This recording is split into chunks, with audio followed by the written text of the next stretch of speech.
Alhamdulillahi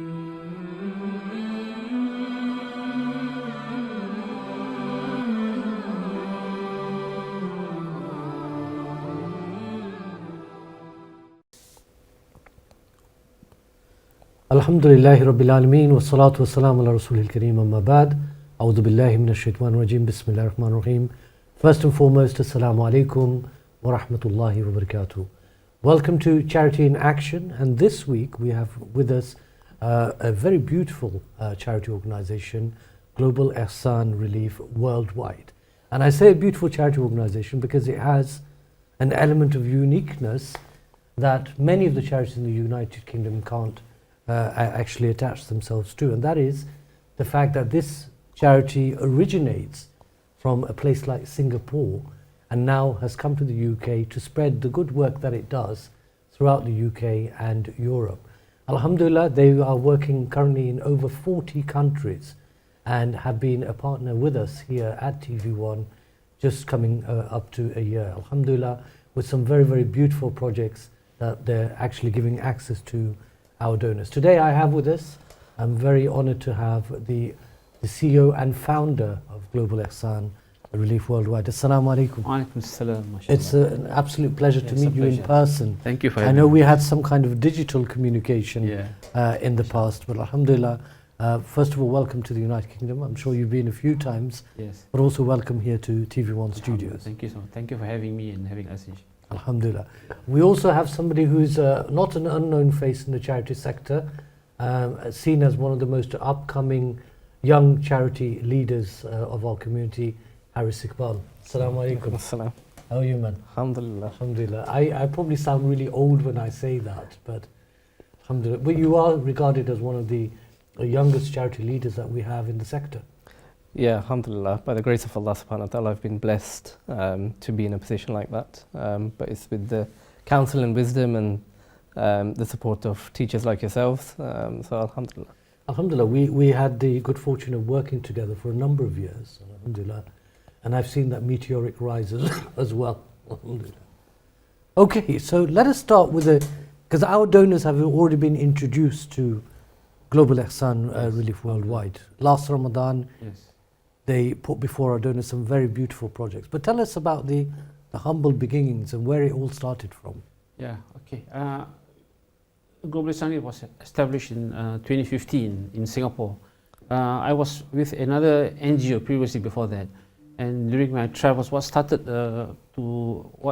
give me the energy to form Global Ehsan Relief on my travels, and I visited Indonesia, Aceh, and I saw so many orphans, and that made me think, go back and make think. So many orphans and very little structured plan to take care of these orphans. And I did a lot of research, and I found out, mashallah, there are 153 million orphans in the world right at that moment, 2015. Right. So the figures probably have increased by now. I think it's about 200 to 220 million orphans. Mm-hmm. So mashallah, and every day, according to the statistics in the UN, every day 5,000 orphans are added into the list. So that's what spurred me to form Global Ehsan Relief.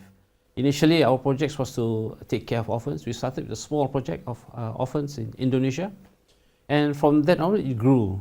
And then it was also in the midst of the Syrian crisis, Syrian conflict.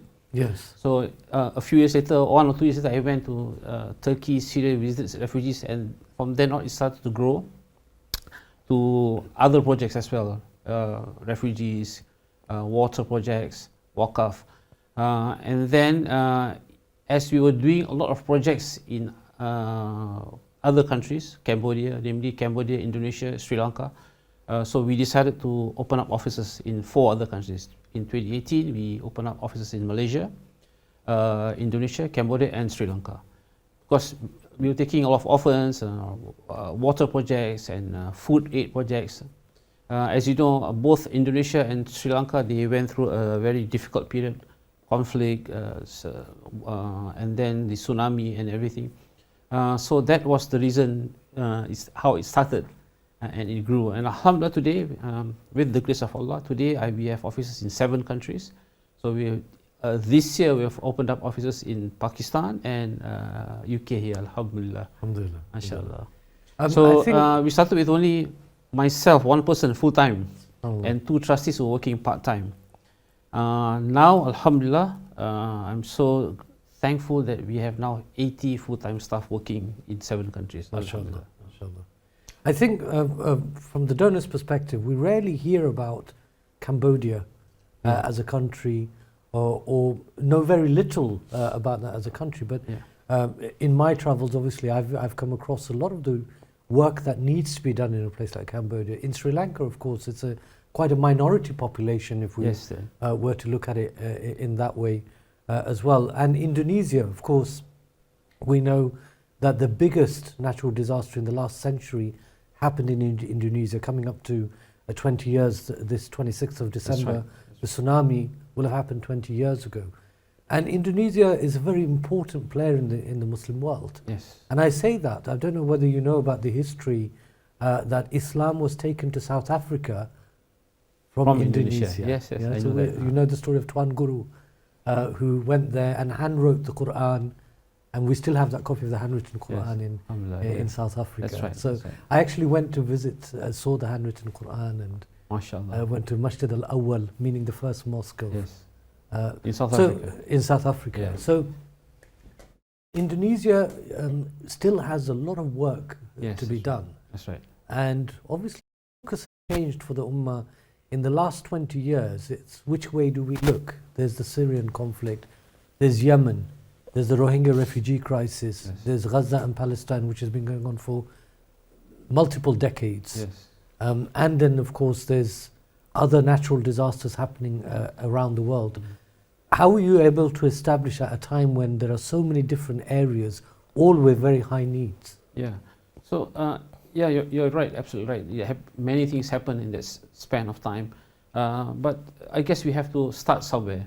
So, we started in Aceh, Indonesia, because Aceh, like you said, tsunami happened. And before that, before the tsunami happened, they were in conflict. A civil war happened. So as a result of the civil war and the tsunami, there were in Aceh alone, there's about 60,000 orphans, widows, right? So which needed our help. So that's why we opened the office, our branch office in Aceh itself. There were a lot of needs happening there. And we started with these programs for widows and orphans. Today we are sponsoring about 700 orphans in Aceh, Alhamdulillah.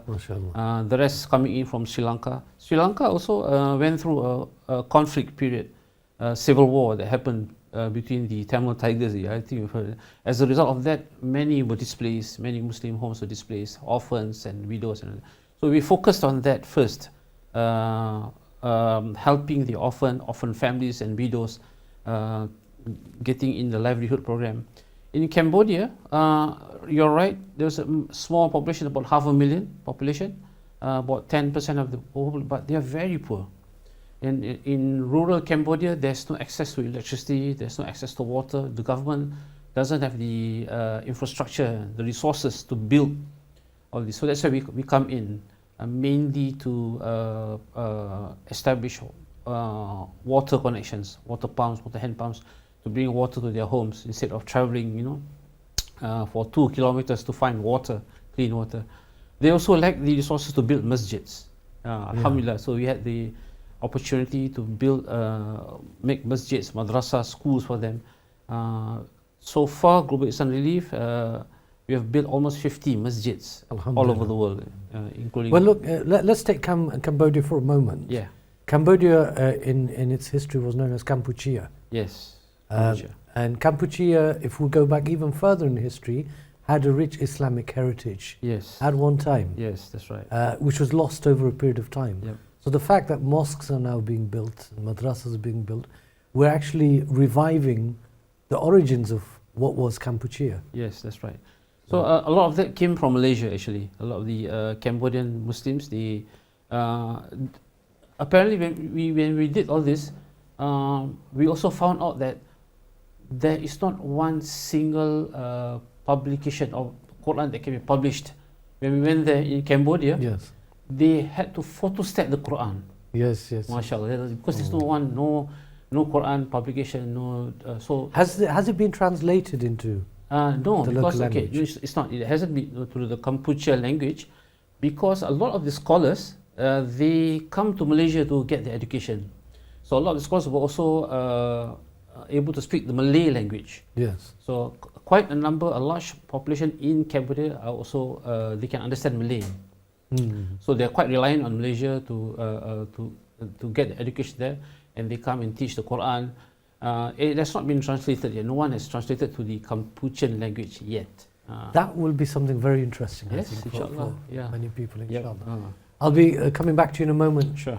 Harris, first of all, I want to say congratulations and thank you for being appointed as CEO of Global Ehsan Relief in the UK, because it means bringing to the UK a well-established organisation, one that is working in areas that are somewhat untouched by the many other charities here in the UK already. Tell us about how that came across and what your vision for Global Ehsan is here in the UK. Certainly, Jazakumullah khairan. So I am very optimistic because I think, as you say, the USP that Global Ehsan Relief has is one, its significant presence in a part of the world that most of our donors don't necessarily have access to because of other NGOs not prioritizing some of those countries. And then secondly, I think the spirit of the organization from its foundations and its humble beginnings in terms of being able to establish very strong connectivity between its donor and beneficiaries. And I think what we have as an opportunity here in the UK, despite the fact that actually there are a number of NGOs, is to be able to serve and be able to assist a community and communities that necessarily haven't had the level of support that others have. And you're right, you know, where do you focus? Do you focus on Syria? We've got Gaza going on right now. Not long ago we had the Morocco earthquake. And so the devastation and the need and the significance of all of that is massive. And so I always think there's a space for another organization because the need is so significant. No one agency can do everything. And with our focus on the agenda of localization, I think we are able to get greater value in terms of the effectiveness and the efficiency of the donations that people give. And also, of course, you joined the organization at a time that you would have had to hit the ground running, because as soon as you joined, of course, the Turkey earthquake happened, Morocco, Libya, and now Gaza. So it's been a busy 6 months, if anything. No, it certainly has. I joined, I think it was 2 weeks before Ramadan last year. Yes. Or this year, in fact. Yeah, I mean, it was very much hit the ground running in that sense in terms of developing an infrastructure here in the UK. But alhamdulillah, we've had a phenomenal start, really, really promising. And so I think there's only one way forward, and that's to continue to grow as an organization. But we're very clear in terms of what we want to do and how we want to do it. So we don't necessarily have aspirations to become the next largest organization. What we want to do is make sure that we deliver the amana and the trust that people give us, and we do that effectively, putting our beneficiaries at the center of the conversation. And I think, having spent time with the Singapore team, having traveled to some of the other country offices, I've been able to sort of get a real sense check of that firsthand, and a lived experience having been out on some of the humanitarian response missions that we've had very, very recently.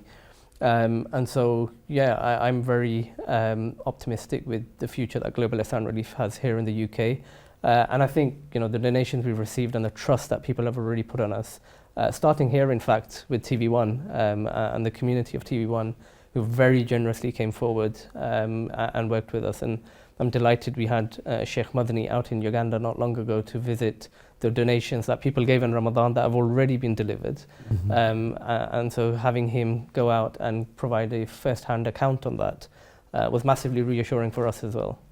Well, I mean, one interesting thing I think our viewers ought to know as well, one of the countries that Global Ehsan Relief works at is Cambodia, which isn't too far from Bangladesh. Yeah. Geographically, we're on the kind of same plateau, so to speak. And if you look at the history, there was a lot of lateral migration across that through Burma and then into Chittagong and then Bangladesh. So their climate is very similar to that that of Bangladesh as well. Now, obviously there's a question, and this comes up year after year, another charity organisation, yet another one to add to the list of many in the UK. I take a different view. I take a view that over the last 20 years we've seen the donor appetite increase, because people are becoming more conscious and aware of the issues around the world. What's your view on that? Is there room for many more? So I think two things. One is Global Ehsan Relief comes with a history that goes back at least a decade. And so its geographical footprint is strong. It has established field offices and an established presence working with partner organisations in 40 countries. And so whilst the UK entity may be relatively new and new to the UK market, the organisation has deep roots in its humanitarian efforts. And so I think that's one thing. The second is, as we've touched on a couple of minutes ago, I genuinely do believe there's more need and more space for organisations to come forward. I think we're seeing more organisations move towards working in a more consortium type effort, bringing together partnerships that bring added value and also greater impact. And so, which is why I think I passionately speak about the agenda of localization, and I think we do that really effectively at Global Ehsan Relief. We were delighted to lead a deployment to Morocco as part of the earthquake response and have 6 UK registered charities work with us, and we went out together to deliver the trust and the donation and the amana of people from the UK. And so I think being able to do more of that allows us to reach more people, allows us to make sure there's no duplication. And those are genuine concerns from the donor community, and I think they've got to be addressed head on. I'm very pleased to actually hear that you're taking that particular line, because that is something that I'd really like to see developed even further. Working closely and collectively with other charities. We've got many charities, but unfortunately sometimes what happens is a lot of duplicity. Whereas if we could work together, it means less duplicity and actually more reaching the beneficiary. There's also this big debate that's been happening for the last 10, 15 years now about 100% donation policy, which I have great difficulty with. Tell us a little bit about where Global Ehsan sits in that argument. Sure. So we're not a 100% charity organisation in that sense. We work towards a 10% markup, which allows us to provide the necessary means for administration, which means that we're able to effectively ensure the governance and the control of an organisation. And I think those are areas that perhaps aren't communicated enough to our donor community. And so an organisation has not just a trust to deliver the donation, but also to make sure that its environment in which it's operating is within the law, is within the parameters of the guidance of the Charity Commission, but also that, you know, we're not doing more harm to the community. And that comes through the means of making sure that we can invest in getting the right needs assessment, making sure that we can allocate resources to go and monitor and evaluate those projects and learn and make sure that gaps that may exist are filled, that we can ensure that the protection of children, vulnerable adults is applied in the framework of the programs that we deliver. So while what might seem like a food pack distribution actually involves a greater level of consideration and work. And that 10% allows us to make sure that we can deliver safely, effectively and efficiently.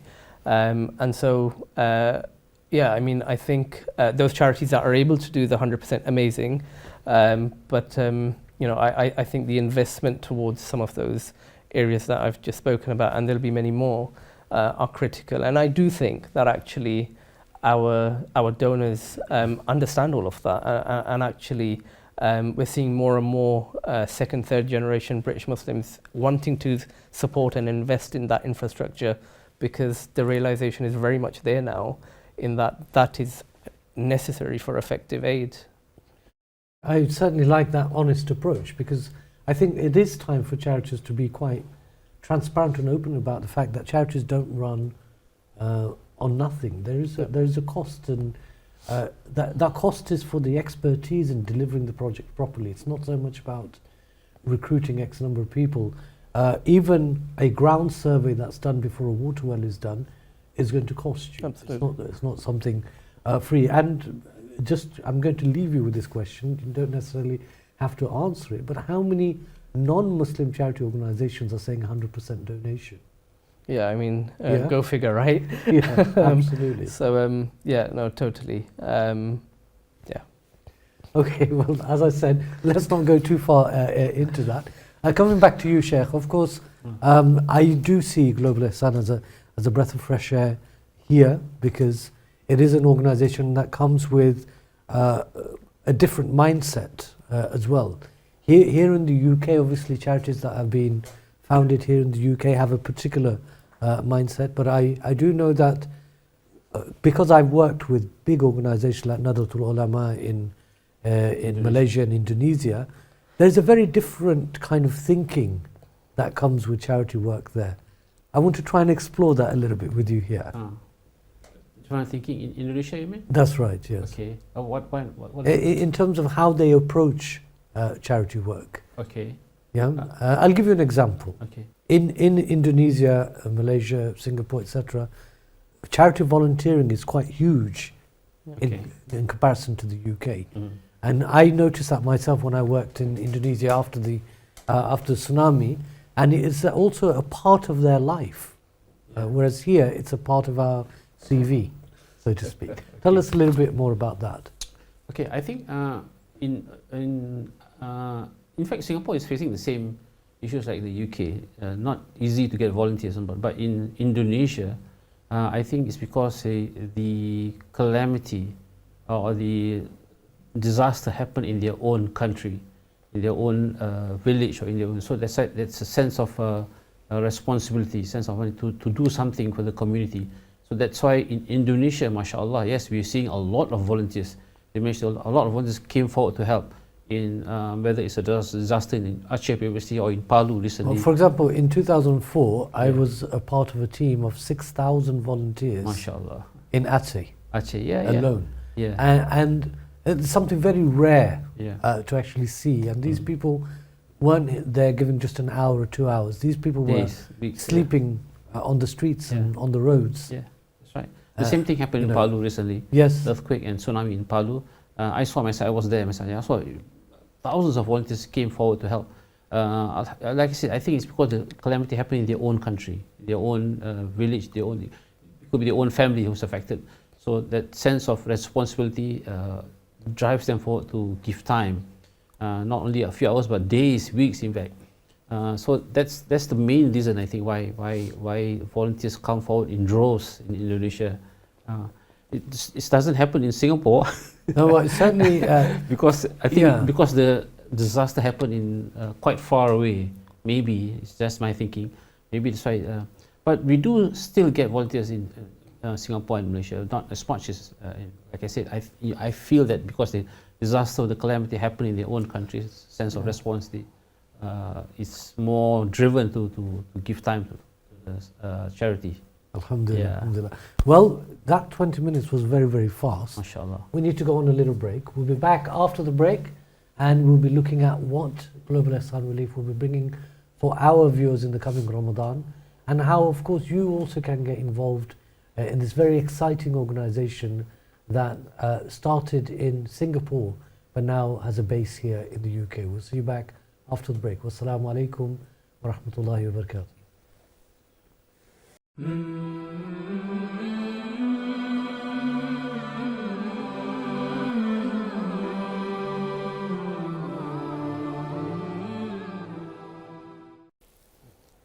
Assalamu alaikum wa rahmatullahi wa barakatuh. Indeed, welcome back to Charity in Action, today with Global Ehsan Relief Worldwide. Now, in the first half, we talked a little bit about the organization's history and what their vision is and how they will be moving forward here in the UK now, having opened its own branch here in the UK, starting from Singapore. In this segment, I want to explore a little bit about what they bring for our viewers, for our donor community in the coming weeks and months, and of course running up to Ramadan. But most importantly, we're right in the midst of a very major crisis in Gaza, and Global Ehsan Relief has been responding to Gaza and the needs there from day one. So let's hear a little bit about that. Sheikh, Sheikh Bashir, tell us a little bit about the Gaza response first. Yeah, Alhamdulillah. For Global Islam League, we've been involved in Gaza since 2015, since we started. Every year we've been sending aid, namely in Ramadan and during winter. So we have a good ground team there that's doing all our work, that's doing all our distribution. Alhamdulillah, they've been giving feedback and everything. But this one, mashallah, it's one of the worst crises that they've faced.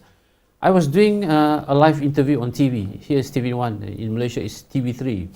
I was doing a live interview that morning, and they were asking me the same question you're asking, what's the response? And I received a message, a WhatsApp message from Sister Allah, our contact there. He said, Brother Bashir, last night my uncle, his wife, his children all passed away due to it. MashaAllah. So our team there, they are facing an enormous challenge. They're doing, helping us to do delivery, and their lives they're also on the run, seeking shelter, and they're also not safe from the attacks. So Alhamdulillah, but still, we managed to get in 2 phases of help in. So a lot of people asking, how do you manage to do that when all the borders are closed?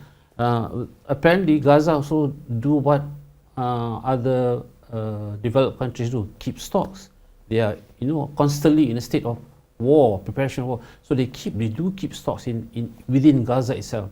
So that stocks usually will last maybe a few months, but this time, because of the enormity of the catastrophe, the stocks ran out faster. But we still managed to do the first round of help, delivering hot meals, fuel to hospital, and also food aid bags. The second round, we managed to deliver hot meals, and then after that, everything was silent. You see, one of the biggest questions that's been doing rounds in the community is, will aid get there? And I know all the charities have given a very humble and very correct response that, look, you're quite right. I mean, I did some very detailed research that organizations like UNHCR have a 90-day stock always in place should a disaster happen, and organizations are working through UNRWA, for example, that they're working through. And in a conflict-ridden country like Gaza, there's always a 90-day stock in place. That's number one. Yeah. Second thing is, of course, what's really sad is that if, for example, in 2 days' time there was going to be a ceasefire, the donor community automatically thinks, okay, the need is not there anymore. Yeah. But that's when the real work actually starts. Right. That's right. So, I think that's important for organizations to be able to explain that what you're donating, of course, emergency aid is going to go there straight away as best as we can under the difficulties, but there's going to be a lot of work once full access is given. Yep. But at that time, it's off people's radar. Yeah, and you need to understand this, the aid to Gaza is not going to end in just 1 or 2 weeks' time. Everything has been destroyed. Almost every infrastructure, everything destroyed. So they will need the help for the next 1 or 2 years maybe.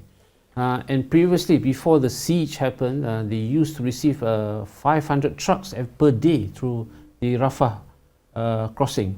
But now it's a trickle, 25 trucks passing through. So the need is so enormous. I mean, we're talking about 2.3 million people being starved, no water, no fuel for the past few weeks. So of course the need now is even more. So Alhamdulillah, we are working with several partners, not just the team in Gaza, but we're also working with the Egyptian Red Cross, the Palestinian Red Cross. We are also working with other partners, with Turkish partners, to deliver aid from Egypt. Right now, probably like you said, probably the stocks would have finished by now. So it will largely depend on the aid coming from outside of Gaza, and namely is through Egypt. So we are collecting donations right now so that we can send all these trucks. What is needed on the ground, we found out, is that medical equipments, medicines, hygiene kits, food and water, of course. These are the main things that's needed. Fuel, of course, currently it's not being allowed. For, I don't know, amazing, it's just unbelievable. They don't without the fuel, the generators can't work in the hospital. Yes. And without the fuel, they need 90% of water in Gaza is undrinkable. They have to go outside and pump the water out, and that requires fuel as well. Of course. Yeah, to pump the water out, clean water, so that fill it in tankers and distribute it to all the camps and houses there. So that's the I mean, next stage. I was fortunate enough to go to Gaza in 2008. MashaAllah. So I saw it from an inside perspective, Mhm. that you can only appreciate the importance of a generator for a hospital when you're in the hospital. Yeah, I'm going to share a quick story with you. I was at Shifa hospital in Gaza. MashaAllah, yeah. The main and- hospital there, yeah. Yeah, and I was in the hospital, which was at that time being run by a generator. And one of the nurses came up to me and said, "Brother, can you give blood?"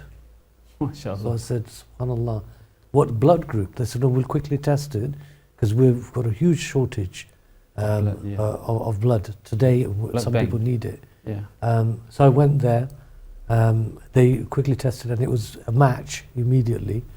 And I remember sitting there, and it was a UK organisation that had supplied the machine for them to do the testing. Oh, MashaAllah. And it made me realise that yes, your donations matter. I was in Gaza, in Al Shifa Hospital, giving blood, using the Machines. the diagnostics machines Yeah. provided by a UK charity. MashaAllah. So it is something that we do need to plan ahead for Yeah, as well. That's right. Yeah. Yeah. I'm going to come over to you, Harris. This is phase one. In a conflict situation, the priorities are food, water, medical aid. Inshallah, if we see this conflict come to an end soon, a positive finish, there's a huge amount of work to do. What is your plan for Gaza beyond the conflict? So before I respond to that, I just wanted to add, Sheikh Bashir referred to our ground team in Gaza who shared the news of her losing her uncle and her family. It was actually just 48 hours ago that we also received news from the same sister whose mother, 3 brothers and 2 sisters were also killed. And so the plight of the people responding to this disaster is that they themselves are victims and survivors, possibly temporary survivors given the reality of what we're seeing right now. And so I think the severity and the significance of this incident is very much focused to the immediate emergency response. It's very hard to think about recovery right now. It's very difficult to think about recovery because we just don't know what that's going to look like. I don't want to go into what it could look like because I think it's abundantly clear for people from what we're receiving as reports from the media. And so right now, people desperately need aid. And it's a very reasonable question to ask, well, how does it get there? We're in the middle of a conversation right now to deploy a team to Egypt. We've got preparedness in place, and they are flying out in the next couple of hours, couple of days, to work with the Egyptian Red Crescent to make sure that we can get aid across through the Rafah crossing. As that evolves, we've got a history of working in Gaza since 2015. But unfortunately, this has always remained an area of emergency response. This has always remained, and I would argue for the foreseeable future will remain, where people always need basic necessities, where people always need immediate support, and that is actually water, that is food, that is fuel. I can't see that evolving into anything else in the next couple of months or even the next year or two. We were focused on education, we were focused on supporting orphan children. We've got children that are sponsored in Gaza, orphan children. And we've had to communicate with our donors to tell them actually that right now we don't have a means of communication. And the last 24 hours in particular are incredibly distressing for everyone. And you know, whilst we do everything we can, we also pray to Allah subhanahu wa ta'ala to bring peace to this region, bring peace to the people who are suffering right now, and that we continue to be on the front line as things change. It is a moving situation. I get calls from my fundraisers and other colleagues literally every couple of minutes and hours right now, and the answer that you may have given previously no longer stands because something else has happened and something else has changed. Of course, yes. And that is unfortunately the situation now. So I think the donations that people are giving to us and every other organization right now are not meaningless. They are going to be massively supportive in once access is available, in once a mechanism is established that allows us to get more aid in a meaningful way across. Well, as we sit here today in the studio, we're under 4.5 months away from Ramadan. It is coming at us quite fast, but we're still dealing with the aftermath of Turkey, Morocco, Libya, the earthquake in Afghanistan. It's been pretty much full on the last few months. With Ramadan coming up, it is most likely that Gaza will still be a focal point for many, many charities. But what are your plans across Ramadan? You'll be on TV1, you've got 3 major appeals happening this year, inshallah. What will you be focusing on this Ramadan? And that in itself is a difficult question because we don't know where things are going. You know, I was talking to someone yesterday and they reminded me that the people of Gaza have been in Ramadan for a long time. Yes. Yeah. We do it for spiritual fulfillment and for every other reason, rightfully. But the people of Gaza are living Ramadan every day, and right now in particular. And so I think that reality of all of that is very much current. Our efforts will be to continue providing assistance to the people of Gaza, absolutely, but also continuing the recovery work in places like Morocco, in places like Libya, in places like Afghanistan.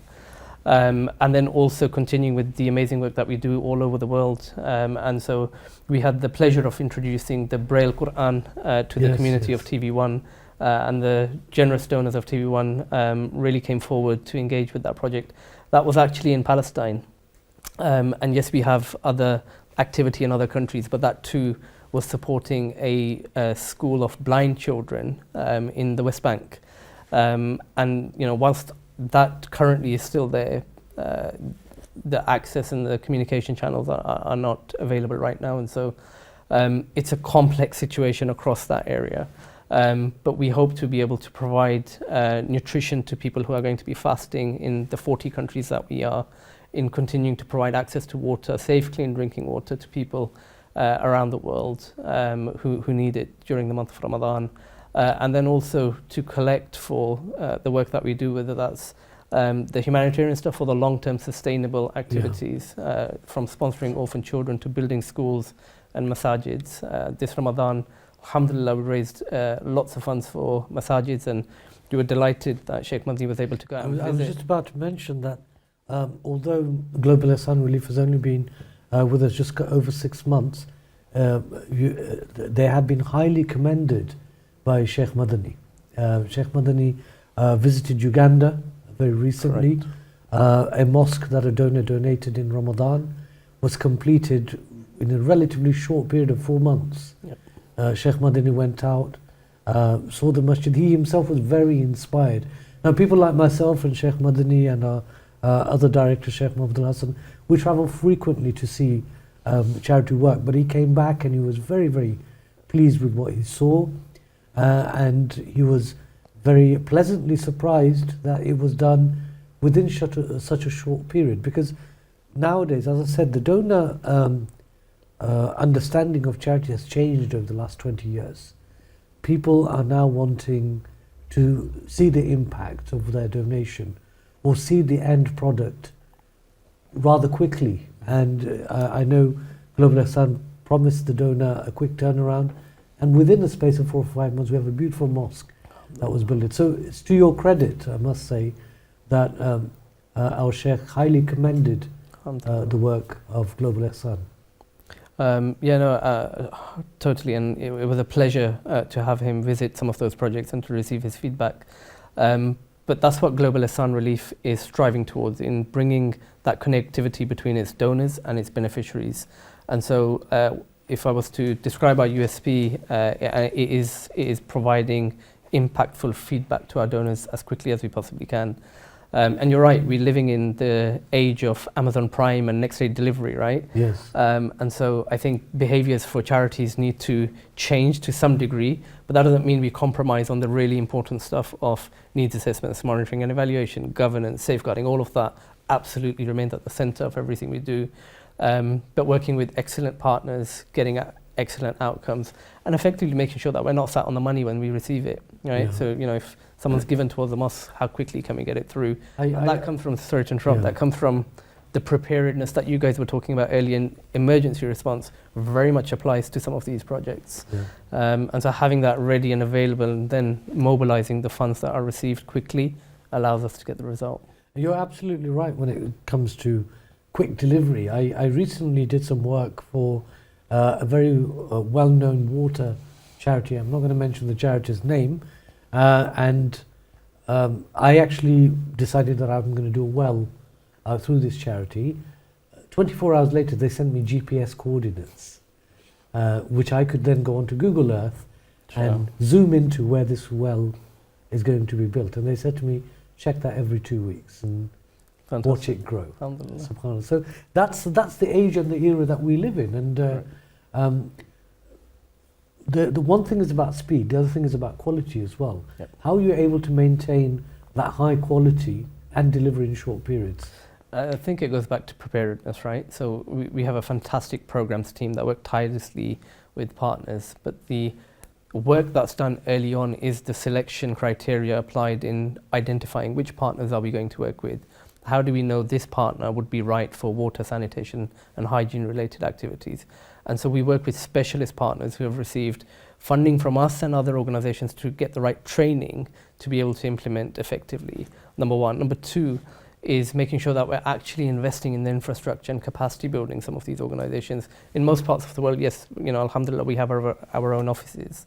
But in other places, yes, we're working with partner organizations. And again, I think, working in a way where we move away from this Western paradigm of going into a country and saying, we know it all, let us tell you how to do it, but rather working with the local community and empowering them to be able to do what's best in their interest and be led by them is so important to the spirit of the donation we also receive. There's a number of layers to that, which again isn't frequently explained to donors, but the layering is this: when you're working with a local organization, you're providing employment as well. Absolutely. You're providing localized employment.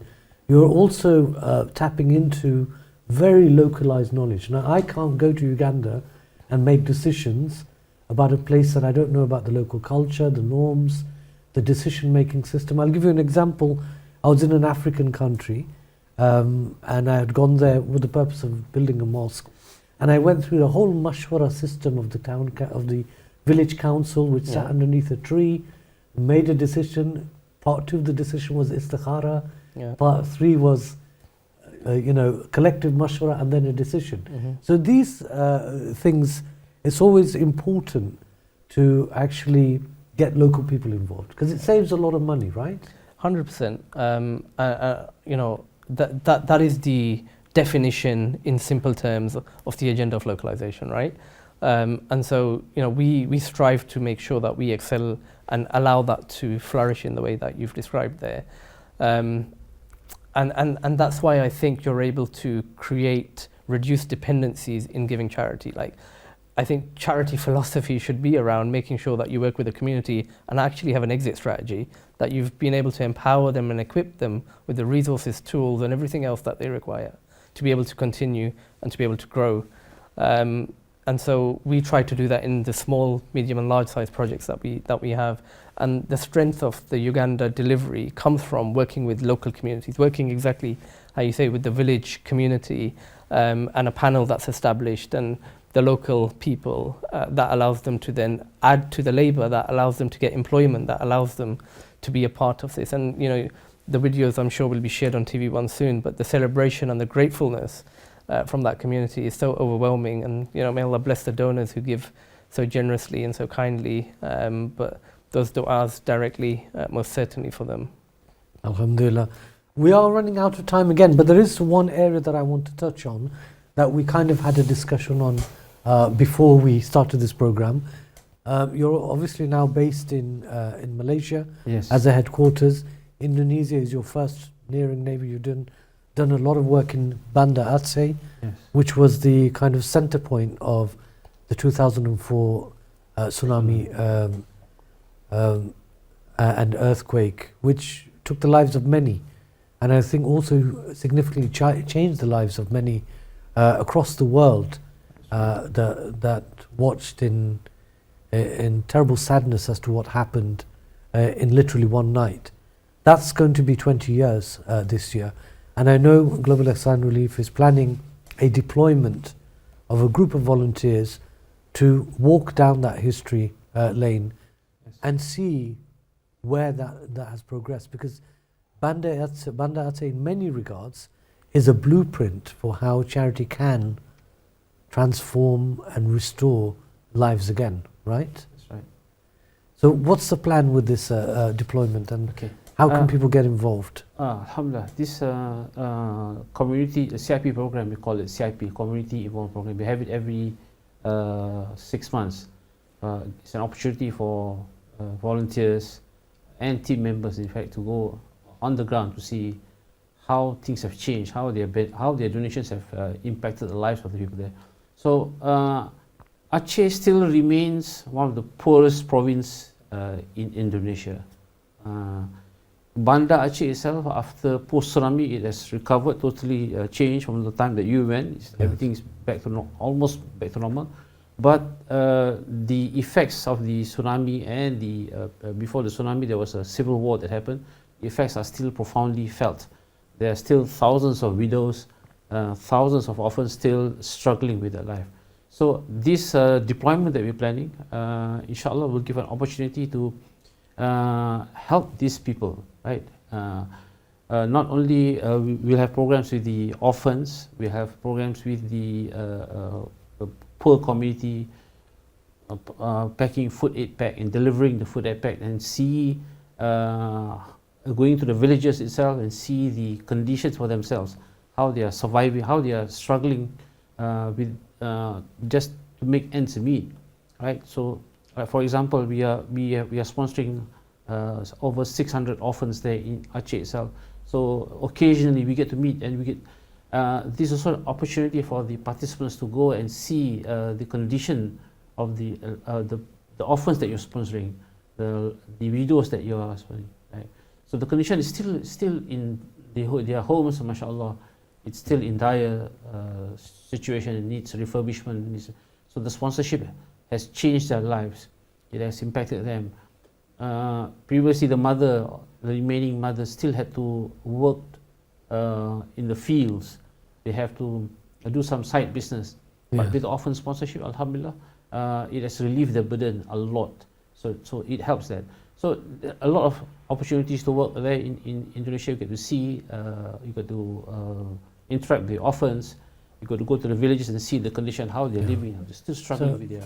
Inshallah, that sounds a very attractive option for many of our youngsters and volunteers. 7 to 10 days deployment there in Aceh. I know it's a bit lengthy trip from the UK, but I promise you it will be worthwhile.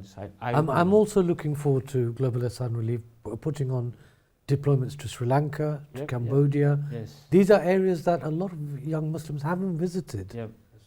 For many people, won't be able to pinpoint Cambodia on the map. Yes. As I mentioned earlier, many people feel it's in the African continent, whereas it's actually East Asia. Yeah, East Asia. Subhanallah. Yeah. We are coming to the end. Last question, which I'd like to ask Harris to answer as briefly as possible, though it in itself is a huge area. How can Muslims in the UK, brothers and sisters, get involved with Global Ehsan Relief? What are the avenues of sponsorship or other ways of getting involved?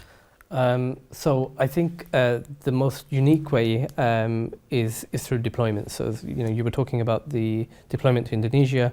We've got a deployment going out to Sri Lanka, in fact, in the next couple of weeks. We've got a deployment that was planned for Lebanon and Jordan in 3 weeks from today, but unfortunately, given the situation, we've decided to postpone that, given security risks and everything else in terms of consideration. We also had a deployment planned to Palestine in December as part of our winter distributions, and that too has been postponed for obvious reasons. However, we'll be continuing to provide the funds directly. But Global Ehsan Relief is putting on deployments, which means that volunteers, donors, participants from the UK can go to the field and actually see their charity in action, the title of this Yes, program. yeah. And that's very much what it's about. It's about going and getting hands-on, being part of the construction of a mosque, going and refurbishing a school, going and teaching English in schools, going and cooking the food, preparing it, working with our partners, and then going out to distribute it. And it very much is an opportunity not just to learn and engage, but to be inspired and live Islam in its true social action spirit.